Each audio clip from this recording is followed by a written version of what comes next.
Welcome to Commerce Everybody.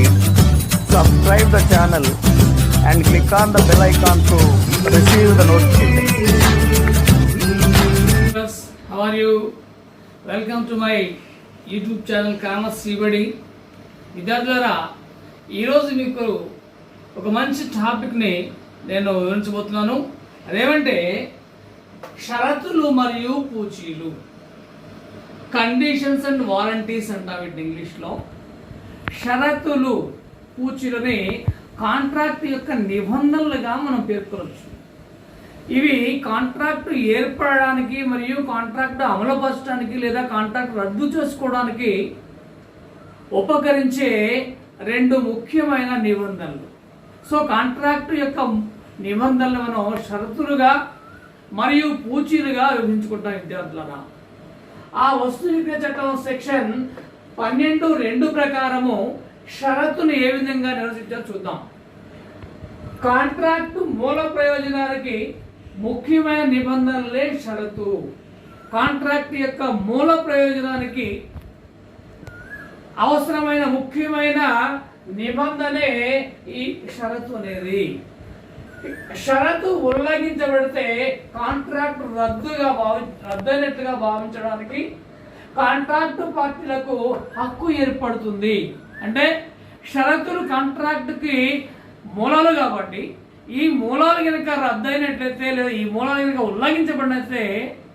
ఉల్లంఘించబడినట్లయితే అప్పుడు కాంట్రాక్ట్లోని పార్టీలు ఆ కాంట్రాక్ట్ని రద్దయిన కాంట్రాక్ట్గా భావించడానికి అవకాశం ఉంటుంది విద్యార్థులారా. ఇవి కాంట్రాక్ట్ చాలా ఉపయోగమైనవి, చాలా అవసరమైనవి అన్నమాట. తర్వాత పూచీ. ఈ పూచీ అనే దాన్ని వస్తు విక్రయ చట్టం 1930 సెక్షన్ 13(3) ప్రకారము పూచీ అనే నిబంధన కాంట్రాక్ట్ మూల ప్రయోజనానికి అనుబంధ ప్రాధాన్యత ఉంటుంటుంది. దాని ద్వారా ఇది అనుబంధ ప్రాధాన్యత. షరతేమో మూల ప్రయోజనానికి ముఖ్యమైన నిబంధన. ఇది షరతేమో ముఖ్యమైనది, కానీ పూచీ అట్లా కాదు, ఇది అనుబంధ ప్రాధాన్యత ఉంటుంటుంది. దీనిని ఉల్లంఘిస్తే పార్టీకి నష్టపరిహారం కోరే హక్కు ఉంటుంది, కానీ కాంట్రాక్టును రద్దు చేసుకునే హక్కు ఉండదు.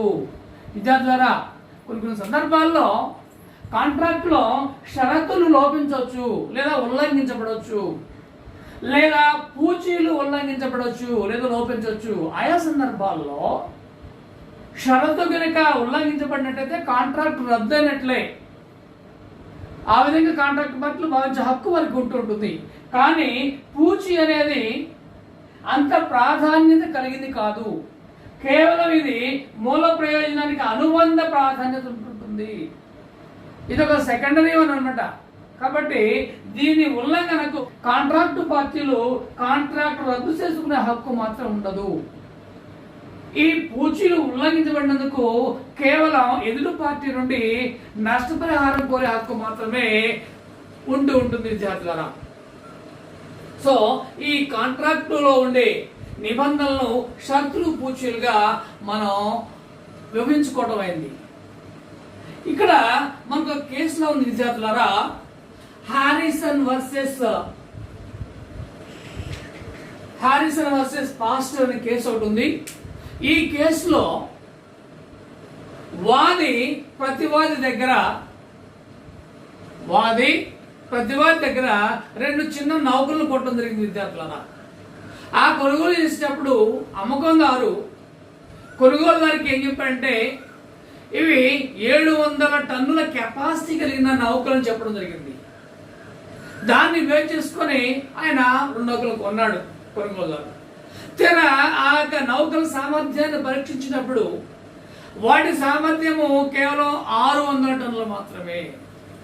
సో ఈ విధంగా కాంట్రాక్టు నిబంధనలు ఉల్లంఘించబడినాయని కొనుగోలుదారు అమ్ముకున్న మీద కోర్టుకు వెళ్ళడం జరిగింది.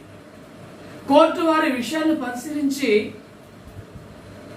నౌకల యొక్క సామర్థ్యం అనేది షరతు కాదని, ఇది కేవలం పూచీ మాత్రమేనని, ఈ కాంట్రాక్ట్ రద్దు చేసుకుంటే వీలు కాదని ఈ పూచీల ఉల్లంఘన కారకుడైన అమ్మకం దాని మీద నష్టపరిహారం మాత్రం కోరే హక్కు ఉంటుంది తప్ప ఈ కాంట్రాక్టుని, అమ్మకం కాంట్రాక్టుని, వస్తు విక్రయ కాంట్రాక్ట్ని రద్దు చేసుకునే అవకాశము లేదా అధికారము కొనుగోలుదారులకు లేదని తీర్పడం జరిగింది విద్యార్థులారా. కాబట్టి ఎప్పుడైనా కాంట్రాక్ట్లో కనుక షరతులు కానీ పూచీలు కానీ ఉల్లంఘించబడితే ఆ ఉల్లంఘన షరతు అయితే కాంట్రాక్ట్ రద్దు అవుతుంది. ఆ ఉల్లంఘన పూచీలకు సంబంధించి అయితే కాంట్రాక్ట్ రద్దు కాదు. కానీ ఆ ఉల్లంఘన కారకుడైన వ్యక్తి దగ్గర నష్టపరిహారం పొందే హక్కు మాత్రం ఎదుటి వారికి ఉంటుంది. తర్వాత విద్యార్థుల కాంట్రాక్ట్ నిబంధనల వర్గీకరణ లేదా దీనిని ఇంకో రకంగా ఏం చెప్పుకోవచ్చు అంటే షరతులు పూచీల వర్గీకరణ చెప్పుకోవచ్చు. షరతులు పూచీల వర్గీకరణ చెప్పుకోవచ్చు. షరతులు కాంట్రాక్ట్ నిబంధనలు ముఖ్యంగా రెండు రకాలుగా విభజించుకుంటాం. ఒకటి షరతులని, రెండు పూచీలని విభజించుకుంటాం. తర్వాత షరతులను కూడా రెండు రకాలు విభజించుకుంటాం. ఇందులో ఏ విస్పష్టమైన షరతులు, బి ప్రచ్ఛన్నమైన షరతులు. అదేవిధంగా పూచీలను కూడా మనం రెండు రకాలుగా విభజించుకుంటాం. ఏ విస్పష్టమైన పూచీలు, బి ప్రచ్ఛన్నమైన పూచీలు. విద్యార్థులారా, ఈ విధంగా మనం షరతులు, పూచీలను లేదా కాంట్రాక్ట్ నిబంధనల్ని విభజించుకుంటాం. విద్యార్థులారా, షరతులను విద్యార్థులారా మనం రెండు రకాలుగా విభజించుకుంటాము. అందులో ఒకటి విస్పష్టమైన షరతులు, అంటే భావ ప్రకటన షరతులను విస్పష్టమైన షరతులుగా మనం పేర్కొంటాం. విద్యార్థులారా, షరతులను కాంట్రాక్టు పార్టీలు మౌఖికంగా లేదా లిఖితపూర్వకంగా తెలియజేసుకున్నప్పుడు వాటిని విస్పష్టమైన షరతులుగా మనం పేర్కొంటాము. అదేవిధంగా ప్రచ్ఛన్నమైన షరతులు విద్యార్థులారా, వస్తు విక్రయ చట్టం నిబంధనల ప్రకారం కాంట్రాక్టుకు సంబంధించిన పార్టీలు ప్రత్యేకంగా కాంట్రాక్ట్లో కొన్ని నిబంధనలు రాసుకోవాల్సిన అవసరం లేదు. అయినప్పటికీ పార్టీలు కాంట్రాక్టులోని నిబంధనలను అమలు చేయవలసి ఉంటుంది. కాబట్టి కాంట్రాక్ట్లో రాసుకోనప్పటికీ కాంట్రాక్టుకు చెందిన పార్టీలు అమలు చేయదగిన నిబంధనలనే ప్రచ్ఛన్న షరతులని అంటాము. అంటే వీటికి ప్రత్యేకించి ఈ కొనుగోలుదారు అమ్ముకుందారు ఏ విధంగా వీటిని రాసుకోవాల్సిన అవసరం లేదు. ఆటోమేటిక్గా చట్ట ప్రకారము ఈ యొక్క నిబంధనలు అనేవి ఉంటూ ఉంటాయి. వీటిని ప్రచ్ఛన్న షరతులు అంటాం. తర్వాత మనం పూచీలను కూడా రెండు రకాలుగా విభజించుకున్నాం విద్యార్థులారా.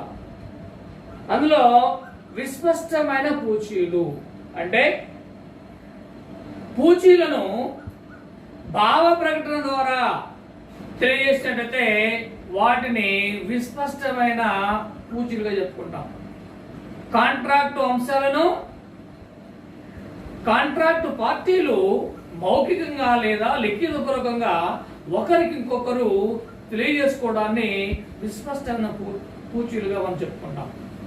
తర్వాత ప్రచ్ఛన్నమైన పూచీలు విద్యార్థులారా, అమ్మకపు కాంట్రాక్టు చట్టాలకు భిన్నంగా రాసుకున్న పూచీలన్నీ ప్రచ్ఛన్న పూచీలుగా చెప్పుకుంటాం. వీటిని భంగపరిచినప్పుడు బాధితుడు కేవలం నష్టపరిహారం మాత్రమే వీటి భంగానికి కారణమైన వ్యక్తి దగ్గర నుంచి పొందగలడు. అంతేగాని కాంట్రాక్ట్ మాత్రం రద్దు కాదు విద్యార్థులారా. తరువాత షరతులు మరియు పూచీల మధ్య తేడాలు చూద్దాం. విద్యార్థులారా, ఈ రెండింటిని గమనించినట్లయితే వీటి మధ్య కొన్ని తేడాలు ఉన్నాయి. అవేంటంటే స్వభావము, భంగము, ప్రాముఖ్యత. అంటే ఈ మూడింటిని, ఈ మూడు అంశాలను తీసుకొని వీటి మధ్య తేడాలు ఏ విధంగా చూద్దాం. స్వభావము, షరతు కాంట్రాక్టు ఏర్పాటుకు ప్రధాన అంశం, కానీ పూచి కాంట్రాక్ట్ ఏర్పాటుకు అనుబంధ అంశం మాత్రమే ఉంటుంది.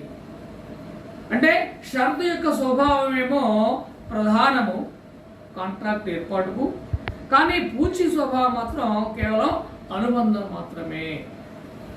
అదేవిధంగా ఈ షరతులు పూచీలు భంగమైనప్పుడు వాటి యొక్క కాంట్రాక్ట్ పొజిషన్ ఏమిటో చూద్దాం. భంగము. విద్యార్థులారా, షరతు భంగమైనప్పుడు గాయపడిన వ్యక్తికి, అంటే ఈ భంగం వల్ల నష్టపోయిన వ్యక్తికి లేదా బాధితుడికి కాంట్రాక్టును రద్దు చేసుకునే హక్కు ఉంటుంది. కానీ పూచీల విషయంలో అవి భంగమైనప్పుడు గాయపడిన వ్యక్తి లేదా నష్టపోయిన వ్యక్తి ఆ పూచీల భంగానికి కారణమైన వ్యక్తి దగ్గర నుండి కేవలం నష్టపరిహారం మాత్రమే పొందగలడు. అంతే తప్ప ఆ కాంట్రాక్ట్ రద్దు చేసుకునే అవకాశం ఉంటుంది విద్యార్థులారా. తరువాత ప్రాముఖ్యత. కాంట్రాక్టులోని షరతు భంగమైనప్పుడు పూచీ కూడా భంగమైనట్లుగా భావించవలను. అనగా ఏ కాంట్రాక్టులో అయితే షరతు భంగమైందో ఆటోమేటిక్గా ఆ కాంట్రాక్ట్లోని పూచీ కూడా భంగమైపోతుంది. కానీ పూచీ భంగమైనప్పుడు షరతు కూడా భంగమైనట్లుగా భావించుటకు వీలు లేదు విద్యార్థులారా. అంటే పూచీ దేని నిమిత్తం అయితే ఇచ్చారో దానికి సంబంధించిన నష్టపరిహారం మాత్రమే ఈ బాధితుడు, కాంట్రాక్ట్లో నష్టానికి గురైన బాధితుడు ఎదుటి వ్యక్తి దగ్గర నుంచి పొందే అవకాశం ఉంటుంది.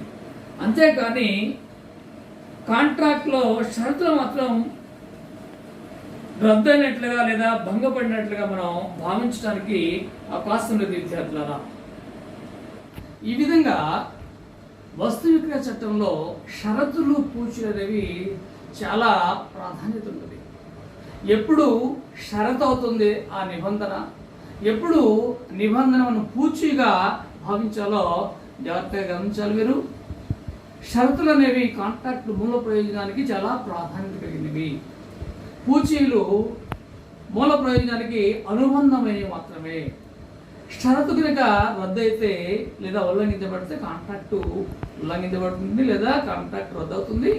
పూచీ ఉల్లంఘించబడితే మాత్రం కాంట్రాక్ట్ రద్దు కాదు, కానీ నష్టపోయిన వ్యక్తి, దానికి కారపడిన వ్యక్తి మీద నష్టపరిహారానికి దావా వేయచ్చు విద్యార్థులారా. ఇందులో మీకు ఏదైనా డౌట్ ఉంటే తప్పకుండా కామెంట్ రూపంలో నాకు తెలియచేయండి. ఇంకా మీకు ఏదైనా క్లారిటీ కావాలంటే నా పర్సనల్ నంబర్ మీద మీరు ఫోన్ చేసి నన్ను కాంటాక్ట్ చేయండి.